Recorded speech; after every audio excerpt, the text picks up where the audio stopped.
الاعلیٰ نام۔ پہلی ہی آیت سبح اسم ربک الاعلیٰ کے لفظ الاعلیٰ کو اس سورہ کا نام قرار دیا گیا ہے۔ زمانہ نزول، اس کے مضمون سے بھی یہ معلوم ہوتا ہے کہ یہ بالکل ابتدائی دور کی نازل شدہ سورتوں میں سے ہے،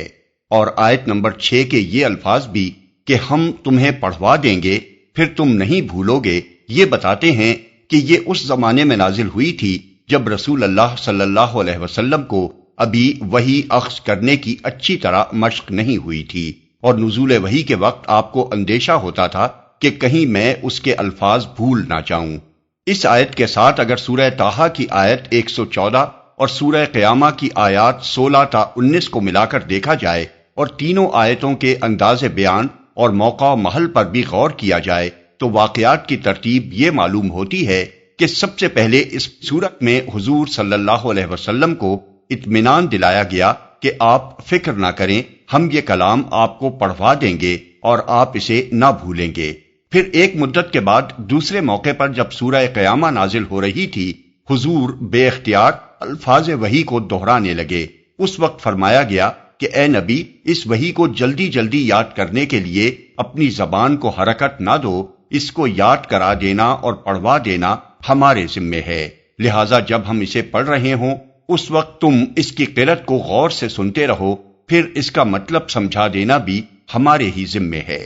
آخری مرتبہ سورہ طٰہٰ کے نزول کے موقع پر حضور صلی اللہ علیہ وسلم کو پھر بتقاضائے بشریت اندیشہ لاحق ہوا کہ یہ 113 آیتیں جو متواتر نازل ہوئی ہیں، ان میں سے کوئی چیز میرے حافظے سے نکل نہ جائے، اور آپ ان کو یاد کرنے کی کوشش کرنے لگے۔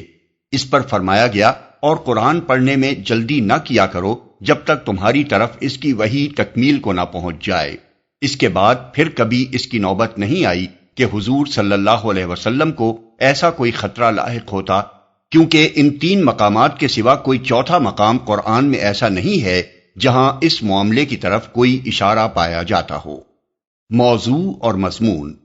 اس چھوٹی سی سورہ کے 3 موضوع ہیں: توحید، نبی صلی اللہ علیہ وسلم کو ہدایات، اور آخرت۔ پہلی آیت میں توحید کی تعلیم کو اس ایک فقرے میں سمیٹ دیا گیا ہے کہ اللہ تعالیٰ کے نام کی تسبیح کی جائے، یعنی اس کو کسی ایسے نام سے یاد نہ کیا جائے جو اپنے اندر کسی قسم کے نقص، عیب، کمزوری یا مخلوقات سے تشبیہ کا کوئی پہلو رکھتا ہو، کیونکہ دنیا میں جتنے بھی فاسد عقائد پیدا ہوئے ہیں ان سب کی جڑ اللہ تعالیٰ کے متعلق کوئی نہ کوئی غلط تصور ہے، جس نے اس ذات پاک کے لیے کسی غلط نام کی شکل اختیار کی ہے۔ لہذا عقیدے کی تصحیح کے لیے سب سے مقدم یہ ہے کہ اللہ جل شانہ کو صرف ان اسماء حسنی ہی سے یاد کیا جائے جو اس کے لیے موزوں اور مناسب ہیں۔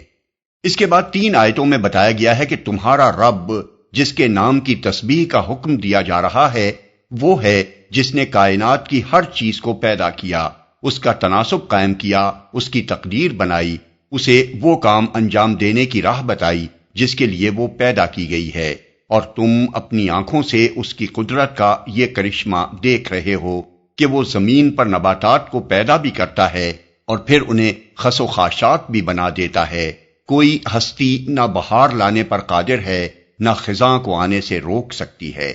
پھر 2 آیتوں میں رسول اللہ صلی اللہ علیہ وسلم کو ہدایت فرمائی گئی ہے کہ آپ اس فکر میں نہ پڑیں کہ یہ قرآن جو آپ پر نازل کیا جا رہا ہے یہ لفظ بلفظ آپ کو یاد کیسے رہے گا، اس کو آپ کے حافظے میں محفوظ کر دینا ہمارا کام ہے، اور اس کا محفوظ رہنا آپ کے کسی ذاتی کمال کا نتیجہ نہیں بلکہ ہمارے فضل کا نتیجہ ہے، ورنہ ہم چاہیں تو اسے بھلا دیں۔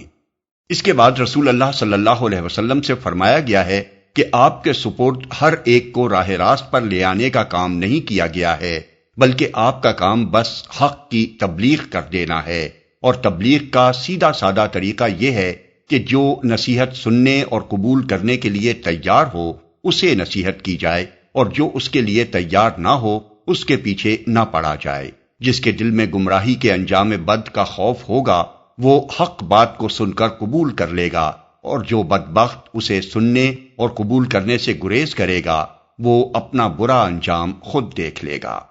آخر میں کلام کو اس بات پر ختم کیا گیا ہے کہ فلاح صرف ان لوگوں کے لیے ہے جو عقائد، اخلاق اور اعمال کی پاکیزگی اختیار کریں اور اپنے رب کا نام یاد کر کے نماز پڑھیں، لیکن لوگوں کا حال یہ ہے کہ انہیں ساری فکر بس اسی دنیا کے آرام و آسائش اور فائدوں اور لذتوں کی ہے، حالانکہ اصل فکر آخرت کی ہونی چاہیے، کیونکہ دنیا فانی ہے اور آخرت باقی، اور دنیا کی نعمتوں سے آخرت کی نعمتیں بدرجہ بڑھ کر ہیں۔ یہ حقیقت صرف قرآن ہی میں نہیں بتائی جا رہی ہے، بلکہ حضرت ابراہیم علیہ السلام اور حضرت موسیٰ علیہ السلام کے صحیفوں میں بھی انسان کو اسی حقیقت سے آگاہ کیا گیا تھا۔ بسم اللہ الرحمن الرحیم۔ شروع اللہ کے نام سے جو رحمان و رحیم ہے۔ سبح اسم ربک الاعلی الذی خلق فسوى والذی قدر فہدى والذی اخرج المرعى فجعله غثاء احوى۔ اے نبی، اپنے رب برتر کے نام کی تسبیح کرو، جس نے پیدا کیا اور تناسب قائم کیا، جس نے تقدیر بنائی پھر راہ دکھائی، جس نے نباتات اگائیں پھر ان کو سیاہ کوڑا کرکٹ بنا دیا۔ تسبیح کرو لفظی ترجمہ ہوگا اپنے رب برتر کے نام کو پاک کرو۔ اس کے کئی مفہوم ہو سکتے ہیں اور وہ سبھی مراد ہیں۔ نمبر 1، اللہ تعالیٰ کو ان ناموں سے یاد کیا جائے جو اس کے لائق ہیں، اور ایسے نام اس کی ذات برتر کے لیے استعمال نہ کیے جائیں جو اپنے معنی اور مفہوم کے لحاظ سے اس کے لیے موضوع نہیں ہیں، یا جن میں اس کے لیے نقص یا گستاخی یا شرک کا کوئی پہلو نکلتا ہے، یا جن میں اس کی ذات یا صفات یا افعال کے بارے میں کوئی غلط عقیدہ پایا جاتا ہے۔ اس غرض کے لیے محفوظ ترین صورت یہ ہے کہ اللہ تعالیٰ کے لیے وہی نام استعمال کیے جائیں جو اس نے خود قرآن مجید میں بیان فرمائے ہیں، یا جو دوسری زبان میں ان کا صحیح ترجمہ ہوں۔ 2، اللہ کے لیے مخلوقات کے سے نام یا مخلوقات کے لیے اللہ کے ناموں جیسے نام استعمال نہ کیے جائیں، اور اگر کچھ صفاتی نام ایسے ہوں جو اللہ تعالیٰ کے لیے خاص نہیں ہیں بلکہ بندوں کے لیے بھی ان کا استعمال جائز ہے، مثلا رؤوف، رحیم، کریم، سمیع، بصیر وغیرہ، تو ان میں یہ احتیاط ملحوظ رہنی چاہیے کہ بندے کے لیے ان کا استعمال اس طریقے پر نہ ہو جس طرح اللہ کے لیے ہوتا ہے۔ 3،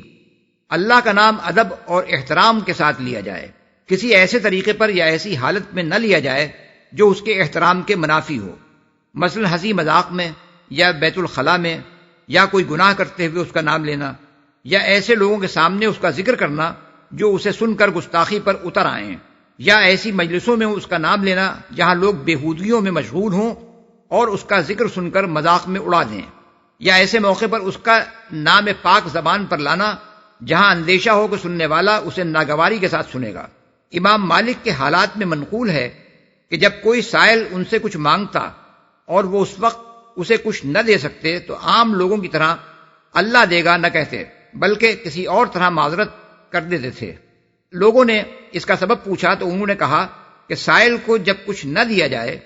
اور اسے معذرت کر دی جائے تو لامحالہ اسے ناگوار ہوتا ہے۔ ایسے موقع پر میں اللہ کا نام لینا مناسب نہیں سمجھتا کہ کوئی شخص اسے ناگواری کے ساتھ سنے۔ احادیث میں حضرت عقبہ بن عامر جوہنی سے منقول ہے کہ رسول اللہ صلی اللہ علیہ وسلم نے سجدے میں سبحان ربی الاعلی پڑھنے کا حکم اسی آیت کی بنا پر دیا تھا، اور رکوع میں سبحان ربی العظیم پڑھنے کا جو طریقہ حضور صلی اللہ علیہ وسلم نے مقرر فرمایا تھا وہ سورہ واقعہ کی آخری آیت فسبح بسم ربک العظیم پر مبنی تھا۔ مسند احمد، ابو داؤد، ابن ماجہ، ابن حبان، حاکم، ابن المنذر۔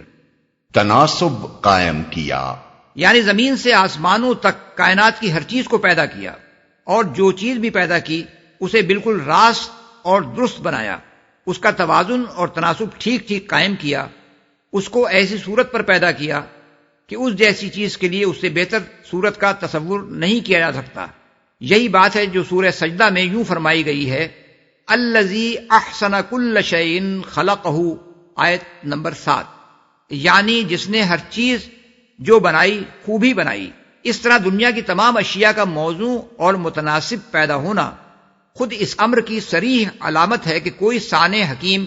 ان سب کا خالق ہے۔ کسی اتفاقی حادثے سے یا بہت سے خالقوں کے عمل سے کائنات کے ان بے شمار اجزاء کی تخلیق میں یہ سلیقہ اور مجموعی طور پر ان سب اجزاء کے اجتماع سے کائنات میں یہ حسن و جمال پیدا نہ ہو سکتا تھا۔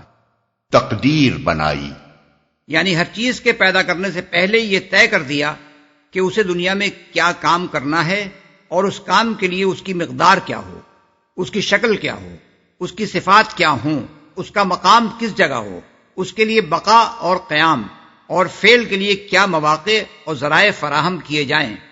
کس وقت وہ وجود میں آئے، کب تک اپنے حصے کا کام کرے اور کب کس طرح ختم ہو جائے۔ اس پوری اسکیم کا مجموعی نام اس کی تقدیر ہے، اور یہ تقدیر اللہ تعالیٰ نے کائنات کی ہر چیز کے لیے اور مجموعی طور پر پوری کائنات کے لیے بنائی ہے۔ اس کے معنی یہ ہیں کہ تخلیق کسی پیشگی منصوبے کے بغیر کچھ یوں ہی الٹپ نہیں ہو گئی ہے، بلکہ اس کے لیے ایک پورا منصوبہ خالق کے پیش نظر تھا، اور سب کچھ اس منصوبے کے مطابق ہو رہا ہے۔ راہ دکھائی، یعنی کسی چیز کو بھی محض پیدا کر کے چھوڑ نہیں دیا، بلکہ جو چیز بھی جس کام کے لیے پیدا کی اسے اس کام کے انجام دینے کا طریقہ بتایا۔ بالفاظ دیگر وہ محض خالق ہی نہیں ہے، ہادی بھی ہے۔ اس نے یہ ذمہ لیا ہے کہ جو چیز جس حیثیت میں اس نے پیدا کی ہے اس کو ویسی ہی ہدایت دے جس کے وہ لائق ہے، اور اسی طریقے سے ہدایت دے جو اس کے لیے موزوں ہے۔ ایک قسم کی ہدایت زمین اور چاند اور سورج اور تاروں اور سیاروں کے لیے ہے جس پر وہ سب چل رہے ہیں اور اپنے حصے کا کام انجام دے رہے ہیں۔ ایک اور قسم کی ہدایت پانی اور ہوا اور روشنی اور جمادات تو معدنیات کے لیے ہے، جس کے مطابق وہ ٹھیک ٹھیک وہی خدمات بجا لا رہے ہیں جن کے لیے انہیں پیدا کیا گیا ہے۔ ایک اور قسم کی ہدایت نباتات کے لیے ہے، جس کی پیروی میں وہ زمین کے اندر اپنی جڑیں نکالتے اور پھیلاتے ہیں، اس کی تہوں سے پھوٹ کر نکلتے ہیں، جہاں جہاں اللہ نے ان کے لیے غذا پیدا کی ہے وہاں سے اس کو حاصل کرتے ہیں۔ تنے، شاخیں، پتیاں، پھل، پھول لاتے ہیں اور وہ کام پورا کرتے ہیں جو ان میں سے ہر ایک کے لیے مقرر کر دیا گیا ہے۔ ایک اور قسم کی ہدایت خشکی، تری اور ہوا کے حیوانات کی بے شمار انواع اور ان کے ہر فرد کے لیے ہے، جس کے حیرت انگیز مظاہر جانوروں کی زندگی اور ان کے کاموں میں علانیہ نظر آتے ہیں، حتیٰ کہ ایک دہریہ بھی یہ ماننے پر مجبور ہو جاتا ہے کہ مختلف قسم کے جانوروں کو کوئی ایسا الہامی علم حاصل ہے جو انسان کو اپنے حواس تو درکنار اپنے آلات کے ذریعے سے بھی حاصل نہیں ہوتا۔ پھر انسان کے لیے دو الگ الگ نوعیتوں کی ہدایتیں ہیں جو اس کی دو الگ حیثیتوں سے مطابقت رکھتی ہیں۔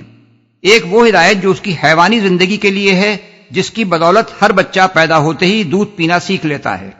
جس کے مطابق انسان کی آنکھ، ناک، کان، دل، دماغ، پھیپھڑے، گردے، جگر، معدہ، آنتیں، اعصاب، رگیں اور شریانیں سب اپنا اپنا کام کیے جا رہے ہیں، بغیر اس کے کہ انسان کو اس کا شعور ہو یا اس کے ارادے کا ان اعضاء کے کاموں میں کوئی دخل ہو۔ یہی ہدایت ہے جس کے تحت انسان کے اندر بچپن، بلوغ، جوانی، کہولت اور بڑھاپے کے وہ سب جسمانی اور ذہنی تغیرات ہوتے چلے جاتے ہیں جو اس کے ارادے اور مرضی بلکہ شعور کے بھی محتاج نہیں ہیں۔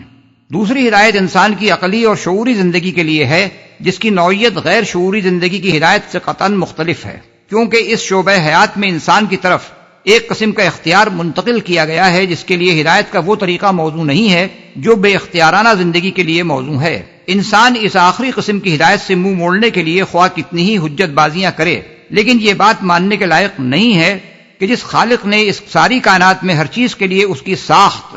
اور حیثیت کے مطابق ہدایت کا انتظام کیا ہے، اس نے انسان کے لیے یہ تقدیر تو بنا دی ہوگی کہ وہ اس کی دنیا میں اپنے اختیار سے تصرفات کرے، مگر اس کو یہ بتانے کا کوئی انتظام نہ کیا ہوگا کہ اس اختیار کے استعمال کی صحیح صورت کیا ہے اور غلط صورت کیا۔ نباتات اگائیں، اصل میں لفظ مرعا استعمال ہوا ہے جو جانوروں کے چارے کے لیے بولا جاتا ہے، لیکن سیاق عبارت سے ظاہر ہوتا ہے کہ یہاں صرف چارہ مراد نہیں ہے بلکہ ہر قسم کی نباتات مراد ہیں جو زمین سے اگتی ہیں۔ کوڑا کرکٹ بنا دیا،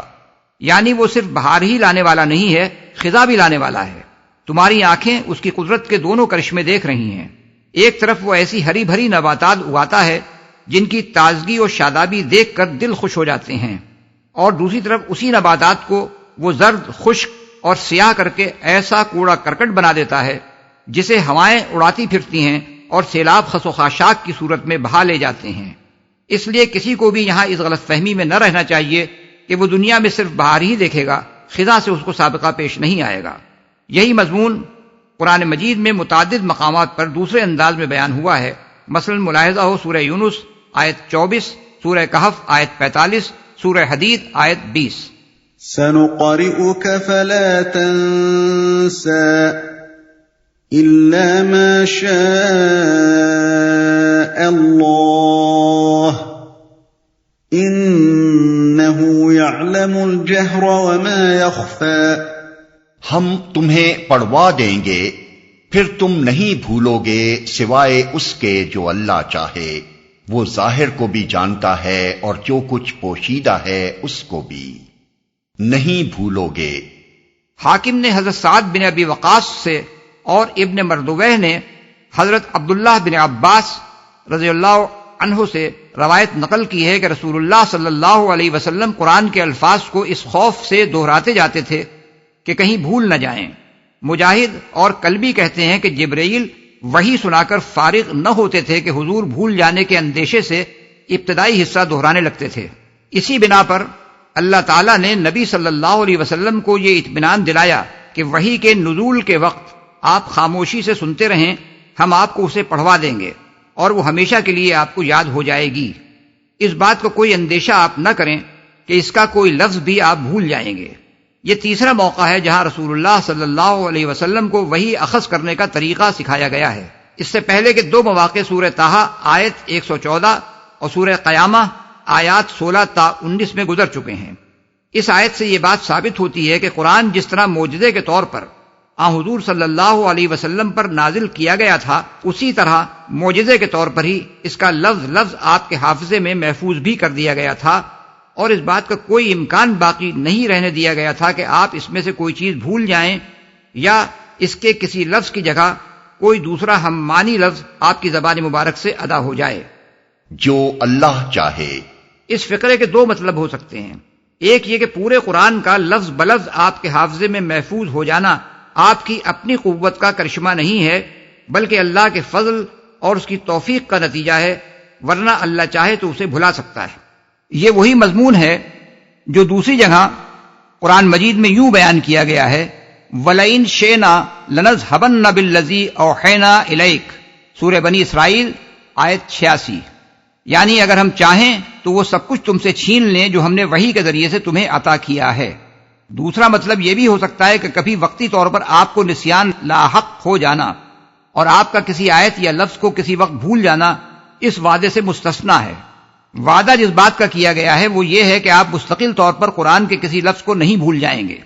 اس مفہوم کی تائید صحیح بخاری کی اس روایت سے ہوتی ہے کہ ایک مرتبہ صبح کی نماز پڑھاتے ہوئے رسول اللہ صلی اللہ علیہ وسلم قرات کے دوران میں ایک آیت چھوڑ گئے۔ نماز کے بعد حضرت ابی بن کعب نے پوچھا، کیا یہ آیت منسوخ ہو چکی ہے؟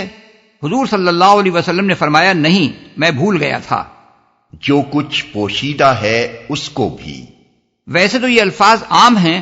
اور ان کا مطلب یہ ہے کہ اللہ ہر چیز کو جانتا ہے، خواہ وہ ظاہر ہو یا مخفی، لیکن جس سلسلہ کلام میں یہ بات ارشاد ہوئی ہے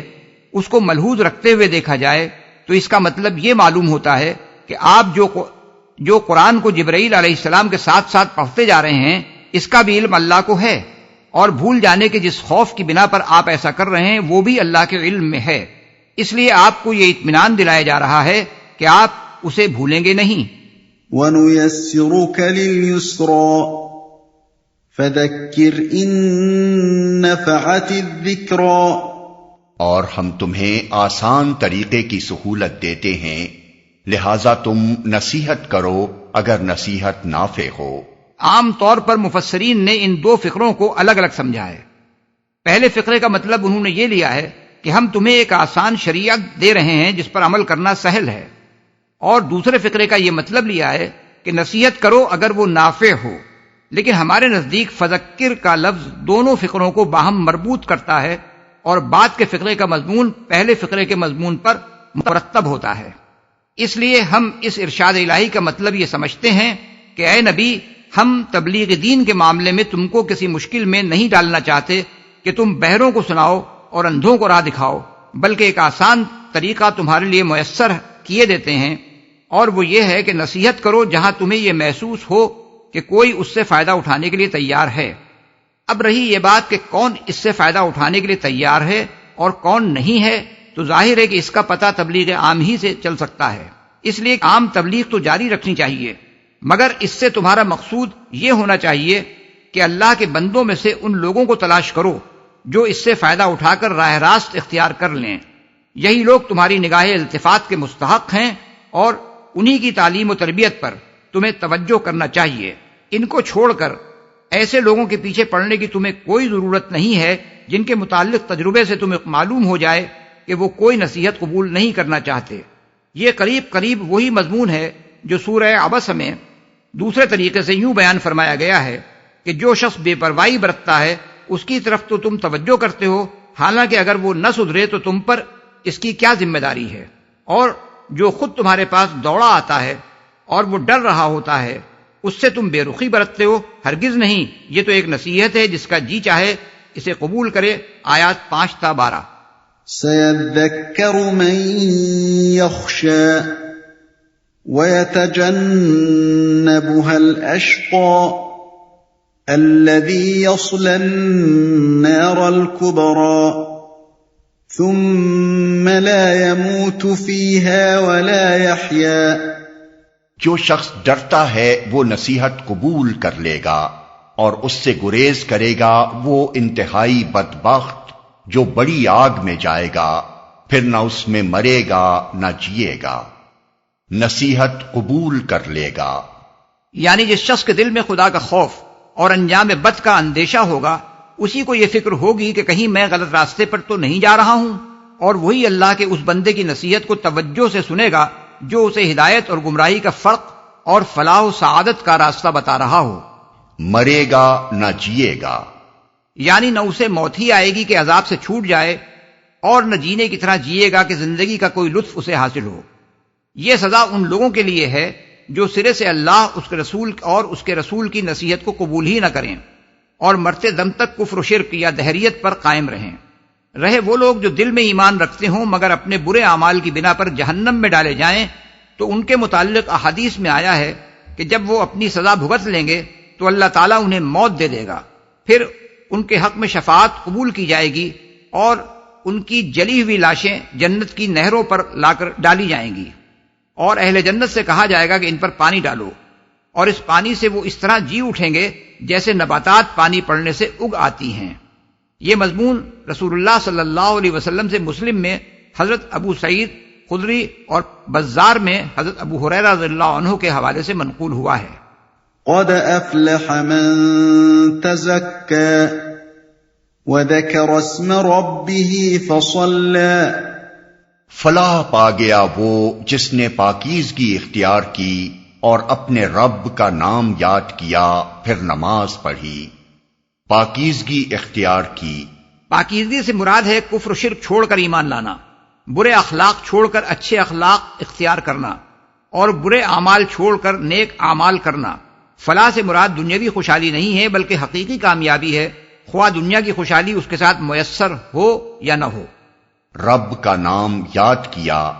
یاد سے مراد دل میں بھی اللہ کو یاد کرنا ہے اور زبان سے بھی اس کا ذکر کرنا ہے، دونوں چیزیں ذکر الہی کی تعریف میں آتی ہیں۔ نماز پڑھی، یعنی صرف یاد کر کے رہ نہیں گیا بلکہ نماز کی پابندی اختیار کر کے اس نے ثابت کر دیا کہ جس خدا کو وہ اپنا خدا مان رہا ہے اس کی اطاعت کے لیے وہ عملاً تیار ہے اور اس کو ہمیشہ یاد کرتے رہنے کا اہتمام کر رہا ہے۔ اس آیت میں علی ترتیب دو باتوں کا ذکر کیا گیا ہے، پہلے اللہ کو یاد کرنا، پھر نماز پڑھنا۔ اسی کے مطابق یہ طریقہ مقرر کیا گیا ہے کہ اللہ اکبر کہہ کر نماز کی ابتدا کی جائے۔ یہ من جملہ ان شواہد کے ہے جن سے معلوم ہوتا ہے کہ نماز کا جو طریقہ رسول اللہ صلی اللہ علیہ وسلم نے بتایا ہے اس کے تمام اجزاء قرآنی اشارات پر مبنی ہیں، مگر اللہ کے رسول کے سوا ان اشارات کو جمع کر کے کوئی شخص بھی نماز کی یہ حید ترتیب نہیں دے سکتا تھا۔ بل تؤثرون الحیاة الدنیا والآخرة خیر وأبقى ان هذا لفی الصحف الأولى صحف ابراہیم وموسیٰ،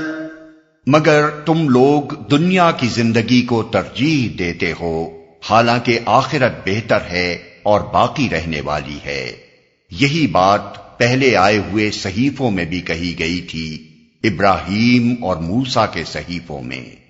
دنیا کی زندگی کو ترجیح دیتے ہو، یعنی تم لوگوں کی ساری فکر بس دنیا اور اس کی راحت و آسائش اور اس کے فائدوں اور لذتوں کے لیے ہے۔ یہاں جو کچھ حاصل ہو جائے تم سمجھتے ہو کہ بس وہی اصل فائدہ ہے جو تمہیں حاصل ہو گیا، اور یہاں جس چیز سے محروم رہے تمہارا خیال ہے کہ بس وہی اصل نقصان ہے جو تمہیں پہنچ گیا۔ باقی رہنے والی ہے،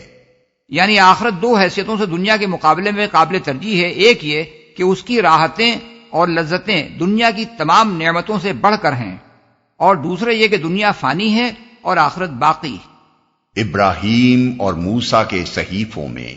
یہ دوسرا مقام ہے جہاں قرآن میں حضرت ابراہیم اور حضرت موسیٰ علیہ السلام کے صحیفوں کی تعلیم کا حوالہ دیا گیا ہے۔ اس سے پہلے سورہ نجم رکوع 3 میں ایک حوالہ گزر چکا ہے۔